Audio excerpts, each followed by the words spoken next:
अस्सलामुअलैकुम। Health TV के साथ मैं हूं डॉक्टर वानिया जुल्फिकार। मेरा ताल्लुक सेहत कंसल्टेंट क्लिनिक नाजमाबाद कराची से है और मैं एक होम्योपैथिक डॉक्टर हूं। आपकी बॉडी में कोई भी बीमारी हो तो उसका होम्योपैथिक के अंदर बहुत ही अच्छा और कंप्लीट ट्रीटमेंट होता है।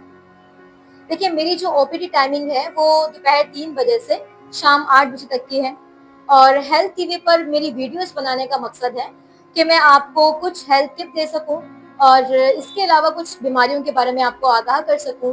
ऐसी बीमारियां जो कि हमारे मुआशरे में आजकल बहुत ज़्यादा कॉमन है और पाई जाती हैं और आपको मैं उनके बारे में आगाह कर सकूं ताकि अपना आप बचाव कर सकें, आप एहतियात कर सकें। देखिए, आज की इस वीडियो में मैं आपसे बात करने वाली हूँ यूरिक एसिड के बारे में, जो कि एक आम मसला बन चुका है और मेरे पास बहुत से ऐसे पेशेंट्स आते हैं जिनको यूरिक एसिड का मसला होता है। सबसे पहले समझ लेते हैं कि यूरिक एसिड बेसिकली क्या होता है।